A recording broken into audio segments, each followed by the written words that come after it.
Pues muy negativamente. En España la aplicación de la agenda política de género, que aquí está empezando, como me dice usted, empezó a comienzos de este siglo, en el año 2004, y ya hemos avanzado muchísimo en ella. Supone la aprobación del llamado matrimonio homosexual, es decir, de identificar la unión de cualesquiera dos adultos como si fuese matrimonio. Implica el aborto libre y gratuito financiado por el Estado. Implica el reconocimiento de que no hay ni hombres ni mujeres, sino que cada uno puede inscribirse como persona femenina o masculina, sea cual sea su cuerpo físico. E implica luego la traslación de esta nueva antropología de género que va inspirando las leyes a la escuela en la educación afectivo-sexual de los niños. Y eso en España, por desgracia, se está intentando implantar en las escuelas con mucha fuerza, aunque como en Perú hay una gran resistencia por parte de la mayoría de las familias españolas. ¿Qué trascendencia tiene al final la ideología de género? ¿De qué estamos hablando, por decirlo así, ¿no? La ideología de género es una ideología que tiene ya 50, 60 años de vida y que supone negar que los seres humanos seamos hombres y mujeres, para afirmar que somos lo que cada uno decide ser con su sexualidad y que por lo tanto homosexualidad, bisexualidad, transexualidad, heterosexualidad son todas opciones igual de valiosas y que no se puede decir nada más sobre ellas que si yo la quiero o no la quiero. Con lo cual desaparece de la formación de los niños la conciencia de la feminidad y la masculinidad, la comprensión de la complementariedad hombre-mujer y se produce una absoluta banalización de la conducta sexual. Eso es lo que está en juego al final, más allá de discusiones políticas, ¿no? Por eso me parece muy razonable que en la sociedad peruana, y de los días que llevo aquí lo voy comprobando con satisfacción, haya muchos movimientos sociales, confesiones religiosas, asociaciones de padres de alumnos que estén reaccionando. Ese lema que he oído que se utiliza en algunas manifestaciones, a mi hijo no lo toques, me encanta, porque los padres somos los responsables de educar a nuestros hijos porque los queremos y no vamos a dejar que el gobierno de turno, cada uno con su ideología, influya en la formación de la conciencia moral de nuestros hijos, ¿no? Por lo tanto, yo, con la experiencia que tengo de Europa, que solo conozco un poquito más, sugeriría a la sociedad peruana y a los políticos peruanos que no experimenten con los niños. La sexualidad es algo demasiado importante. Y sobre la sexualidad, además, en las sociedades modernas hay algunas opiniones variadas. Y lo lógico es respetar ese pluralismo para que cada familia decida cómo quiere educar a sus hijos sin que el Estado tome parte por una visión concreta de la sexualidad y se la quiera imponer a todo el mundo. Yo, por lo menos, quiero educar a mis hijos en la visión tradicional del humanismo cristiano de que es el ser humano, que incorpora, entre otras cosas, ese aprecio positivo a la dualidad hombre-mujer y que ve como un horizonte moral, en principio, muy satisfactorio la unión entre hombre y mujer abierta a la vida porque aporta mucho a la sociedad. Sé que hay otra gente que quiere organizar su vida de otra manera, en relaciones homosexuales, etcétera, pues muy bien, cada uno haga lo que quiera, pero que el Estado no interfiera en la libertad de todos. Y sobre todo, creo que sería muy honesto que los políticos peruanos no engañen a la sociedad peruana. No digo que lo estén haciendo, pero por si acaso, porque los políticos en España se han engañado con este tema, ¿no? ¿Cómo se engañan con este tema? Negando que exista la ideología de género. Eso o es ignorancia o es mentira, si vas a no conocer el pensamiento contemporáneo y lo que se está debatiendo hoy en todo el mundo. Y en segundo lugar, si de verdad lo que quieren, que me parecería muy loable, es que de verdad trabaje toda la sociedad peruana para superar lo que pueda existir todavía de discriminación de la mujer, de machismo, que se plantee ese objetivo y no se meta el tema del género por el medio, que no tiene nada que ver. Si se quiere de verdad afrontar los problemas que pueda haber de discriminación, de violencia doméstica, etcétera, que se afronte ese problema, repito, sin mezclar otras cosas como son los debates ideológicos de género.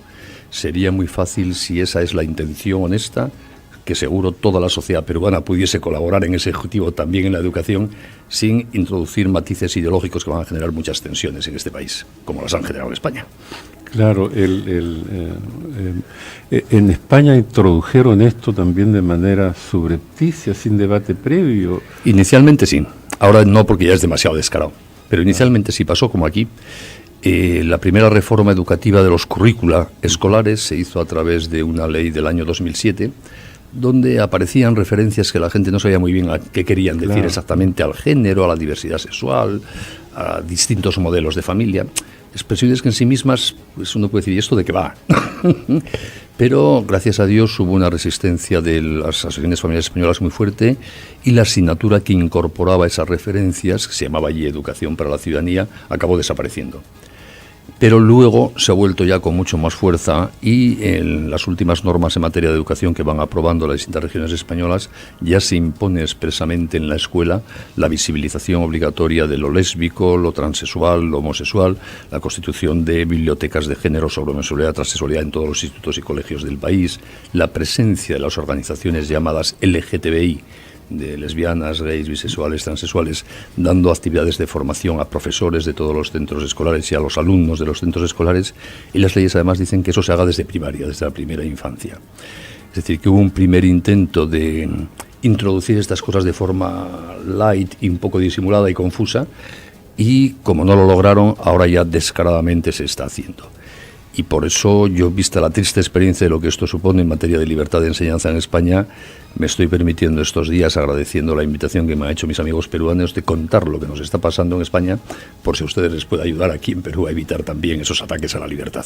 Claro, esto lo tenemos claro, ha llegado al Perú promovido, impulsado por algunas organizaciones no gubernamentales, pero también por la Organización de las Naciones Unidas, es desde la ONU, sí, donde igualmente entiendo aparece de manera sorpresiva o no fue así. No, en Naciones Unidas no aparece de manera sorpresiva, sino planificada. Fue en concreto Estados Unidos, a partir del año 1969, o sea, ya es una historia un poco antigua, quien pide a Naciones Unidas que en todas las políticas respecto a los llamados países del tercer mundo introduzca la perspectiva de género como un instrumento para ayudar a controlar la población del mundo. Y desde entonces todas las agencias de Naciones Unidas, del Banco Mundial al Fondo de Población, de la UNESCO a la Organización Mundial de la Salud, de la UNICEF, las que quieran ustedes, han ido profundizando en esta forma de trabajar, y la idea es expandir en el mundo, y de forma, repito, planificada y financiada, una visión de la sexualidad que incorpore un rechazo en principio a la maternidad y al matrimonio como ideal de vida, una visión de la sexualidad femenina que excluya las relaciones matrimoniales y que apueste por una sexualidad permisiva, no abierta a la vida, porque así, eso lo llaman formas no coitales de sexualidad, así obviamente disminuirá la población del mundo. Y eso se ha convertido en un proyecto ideológico muy vinculado a estrategias económicas de carácter imperialista, por desgracia, que pretenden imponer en todo el planeta la visión de la sexualidad y los intereses económicos de una pequeña parte del mundo rico actual. Y este es un proceso que en Naciones Unidas ya tuvo, por decirlo así, constancia oficial por escrito en la cumbre del Cairo sobre población de 1994 y después en la cumbre de Beijing sobre la mujer de 1995, y desde entonces ha ido a más. Y por eso en todos los países de América Latina, como del África subsahariana, se ven continuamente los mismos tipos de ONGs financiadas por las mismas fundaciones norteamericanas y por las agencias de Naciones Unidas que de forma sistemática pretenden introducir legislaciones sobre aborto, matrimonio homosexual y la enseñanza en la escuela de esta visión de la sexualidad que a mí me parece sinceramente muy poco humana y bastante triste y deprimente. O sea, el fondo es un plan de control de la natalidad, sí, universal, mundial, sí. ¿no? Y además le digo esto no porque yo tenga información confidencial de lo que pasa en Naciones Unidas, sino porque sigo las web de Naciones Unidas y de estas fundaciones y ONGs habitualmente, ¿no? Es información pública y conocida. Sí, los registros de índice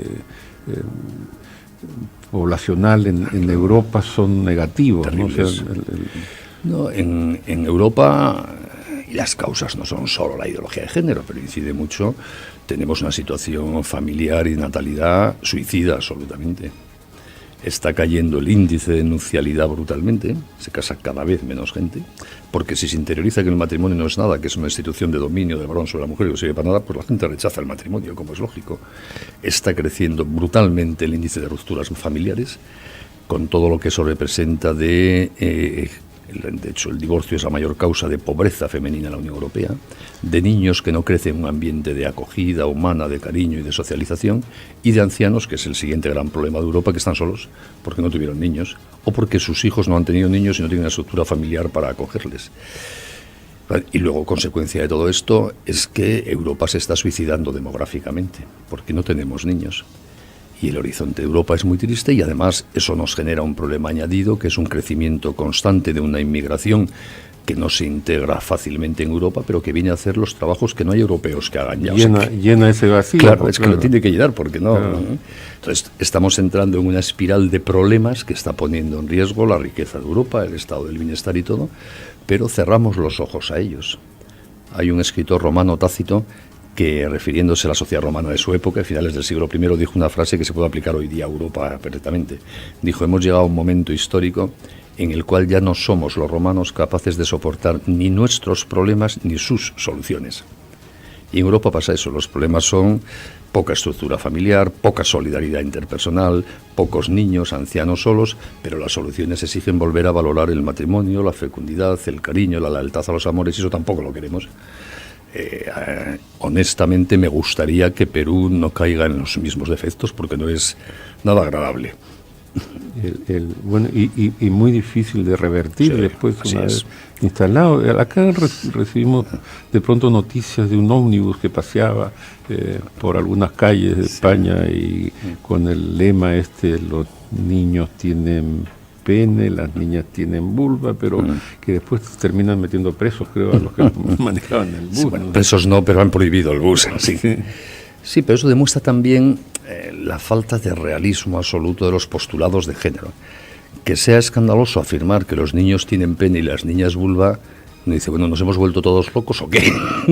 Sí, y bueno, acá ya apareció, por ejemplo, en la ley del deporte, sí, esto de la ideología de género, que arrastra después la eventual participación de hombres en competencias de mujeres. Sí, ¿no?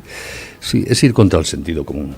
Es decir, no es discriminatorio que, dadas las distintas cualidades físicas habituales, así, siempre hay excepciones en términos de fuerza, etcétera, entre hombre y mujer, las competiciones deportivas sean separadas de hombre y mujer. ¿Eso a quién discrimina? No seamos absurdos. Es el mismo debate que se ha abierto en Estados Unidos y en España, de que, por ejemplo, en los colegios, los baños, los cuartos de baño, los pueden utilizar no según el sexo de cada niño, sino cómo se sienten ellos. Cuando un chico se siente chica, puede entrar en el baño de las chicas. Eso genera unos problemas de convivencia, de pudor, de intimidades, que son absurdos. Acá estamos en un país en que ni siquiera hay los baños en los colegios. Bueno, podríamos empezar por ahí entonces, claro. Pero ya estamos... Sí, pero esto demuestra cómo es el problema de las ideologías, ¿no? En el fondo son tan faltas de realismo, también la ideología de género, que cuando incide en la vida real de la gente crea problemas donde no los hay. En vez de solucionar problemas, los crea donde no los hay. Por eso compensa librarse de la ideología de género y no meterla en la escuela. Ahora, ¿y qué pueden hacer ustedes? ¿No? Bueno, nosotros estamos tratando de impedir que se aprueben estas normas que aparecen por todas partes, sí, ¿no? En todas las leyes. Algunas que tienen que pasar por el Poder Legislativo logran ser frenadas momentáneamente, digamos, sí, pero hay otros que son resoluciones ministeriales, sí, ya están, ya hay sí. Bueno, yo no conozco en detalle ni cómo se hace el ordenamiento jurídico peruano ni las características de la sociedad peruana, pero creo que son consejos de validez universal. En primer lugar, que cada uno tomemos nuestra responsabilidad. A los políticos hay que exigir las suyas, pero todos tenemos nuestra responsabilidad. Y yo preguntaría a los padres de familia peruanos que no quieren que a sus hijos se les adoctrine en género en la escuela: ¿tú educas a tu hijo en sexualidad en casa? ¿Le das tu criterio en estas materias? Porque es muy fácil pedirles a los políticos, y debemos pedirles, pero también cada uno tiene su responsabilidad. Por tanto, lo primero, los padres de familia peruanos, si les importan sus hijos en un momento de confusión cultural e ideológica sobre la sexualidad, deben preocuparse de la educación afectivo-sexual de sus hijos. Y si no saben cómo hacer, que pregunten a alguien. Seguro que en su alrededor hay alguien que les puede ayudar. Pastores, sacerdotes, maestros, no lo sé, hacer esa labor, pero hay que hacerla en casa. En segundo lugar, que estén pendientes de lo que pasa en la escuela. Los padres tienen que conocer a los profesores de sus hijos, hablar con ellos, hablar con sus hijos de lo que les cuentan en clase, hojear los libros de texto y enterarse de los vídeos que les ponen en clase y los folletos que les dan, para poder estar al tanto y hablar con sus hijos de estas cosas, y es que hay que darles criterio, ¿no? Y luego, Perú es una democracia. Aquí se puede ejercitar el derecho de voto, el de manifestación, el de libertad de expresión para defender las cosas en que se cree. Me parece que es una señal de clara salud democrática de la sociedad peruana todas las manifestaciones que se están dando últimamente para defender la vida humana, para defender la familia, para defender la libertad de educación frente a las imposiciones de género, ¿no? Esos son los mecanismos por los que en una sociedad democrática y madura los ciudadanos luchan por sus convicciones. Y luego, si luchamos por nuestras convicciones y ejercitamos nuestros derechos, estamos más que legitimados para exigirles a los políticos que cumplan también con sus obligaciones. Bueno, pero no sé, el temprano comenzando el programa había por ahí, no sé si se percató hay un contrapunto entre el Poder Ejecutivo y el Legislativo, donde se hacen observaciones sobre la falta de modales democráticos, ¿no? Y es que al gobierno parece que le importa muy poco que salga 1 millón de personas a las calles y les diga, con mis hijos no te metas, y ellos siguen adelante con el tema del currículo escolar, ¿no? Con la ideología de género en el currículo escolar, y la Declaración Universal de los Derechos Humanos dice que los padres tienen derecho a escoger el tipo de educación pero y al gobierno parece que no le importa. Sí, en España nos ha pasado lo mismo. También hemos salido a la calle millones de personas a protestar por esto y no nos han hecho ni casa. Lo importante es perseverar. Es decir, los seres humanos reconstruimos la humanidad cada generación. Y nosotros somos responsables de esta generación y no podemos dejar de trabajar por lo más importante que tenemos, que son nuestros hijos.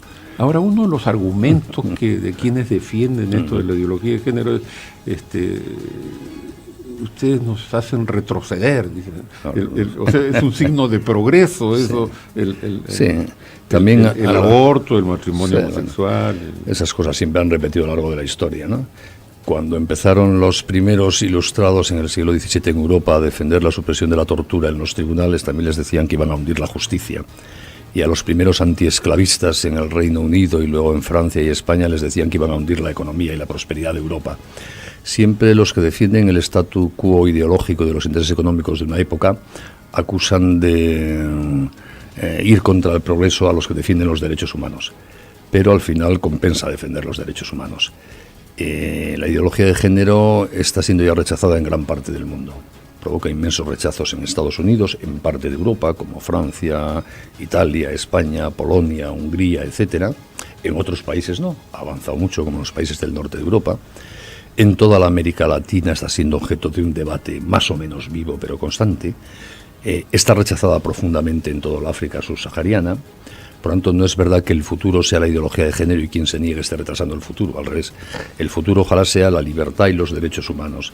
Y quien se opone a la implantación de la ideología de género está trabajando por la libertad de los derechos humanos y está en consecuencia construyendo un futuro progresista. Merece la pena. Doctor, usted preside un foro español de la familia que entiendo está preocupado por la defensa de la vida humana desde el nacimiento hasta su muerte natural, ¿no? Y aparte de la ideología de género en el currículo escolar, existe aquí, por ejemplo, algo que también fue introducido de manera muy subrepticia en el Ministerio de Salud, ¿no? Con la introducción de la píldora del día siguiente y el protocolo del aborto terapéutico. ¿Desde cuándo existe la vida humana? La vida humana existe desde el momento en que el núcleo del espermatozoide atraviesa el núcleo del óvulo, que es en los primeros instantes de la fecundación. Y además eso hoy, en términos de biología, quien lo ignore debe ser suspendido en cualquier facultad de ciencias, porque así comienza la vida humana del ser humano y del cerdo. Pero acá hay, claro, pero acá hay autoridades del Ministerio de Salud que dicen que no es en el momento de la fecundación, sino de la implantación del óvulo fecundado. Y se pueden encontrar ustedes filósofos de la Universidad de Berkeley que dicen que no, que es el momento del nacimiento, y otros que no, ni siquiera el momento del nacimiento, que es cuando empieza a madurar ya el cerebro en la preadolescencia. Claro, pero entonces ya no estamos en la ciencia, sino en la ideología. Es decir, si a mí alguien me tomase una muestra de ADN cuando soy un cigoto, es decir, un embrión de una sola célula, y luego encontrasen un pelo mío en el escenario de un asesinato 60 años después y analizasen el ADN, podrían comprobar que soy el mismo sujeto y condenarme por asesinato. Eso es ciencia, esos son datos. Lo demás son ideologías y prejuicios. Y cuando los políticos se meten a hacer ideología no respetando la realidad de las cosas, ni siquiera los datos de la ciencia, llevan a un país al desastre. Claro que la vida humana, cuando la fecundación, hace 150 años podía dudarse. Hoy es imposible dudarlo seriamente. Otra cosa es ya la manipulación y la mentira pública, ¿no? Y por lo tanto, toda eliminación voluntaria de una vida humana desde ese momento es acabar con una vida humana. No hay ninguna duda. Algo de lo más triste que puede suceder. Y yo puedo entender, aunque no justifique nunca, que una mujer se plantee abortar. Porque a veces vivimos en sociedades que pueden ser muy injustas con la mujer y dejarlas a causa del embarazo en unas situaciones muy angustiosas. Pero no puedo entender que un ministro en frío apueste a favor del aborto. La mujer en sus circunstancias concretas puedo entender que se plantee eso, repito, y no lo justifico.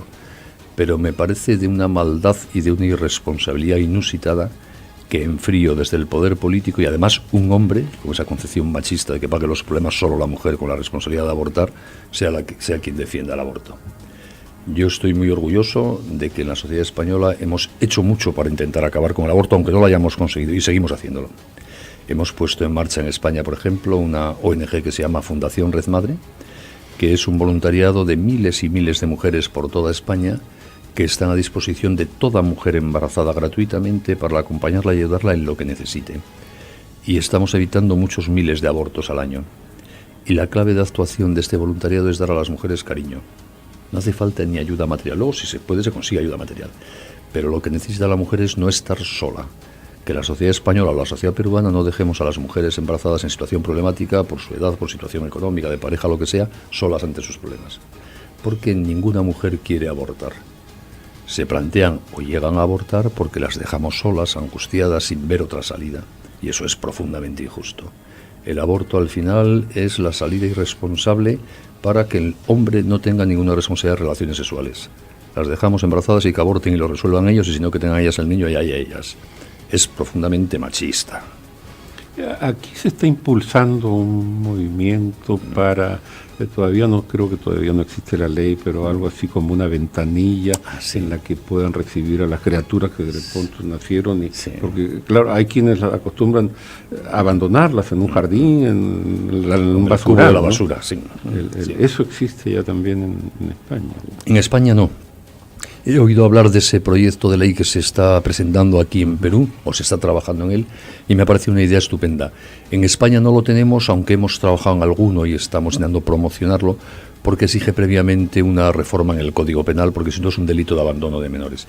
Pero en otros países europeos se va imponiendo poco a poco, lo hay en Francia, en Austria, en algunos sitios de Alemania, en Hungría, porque efectivamente es una solución a esas mujeres que están convencidas, por las razones que sean, de que no pueden tener al niño, no han querido abortarlo, y una vez que dan a luz se puede ver una situación tan dramática de eso, de tirarlo al cubo de la basura, ¿no? Entonces se trata de hacer unas pequeñas instalaciones climatizadas donde pueden dejar de forma anónima al niño.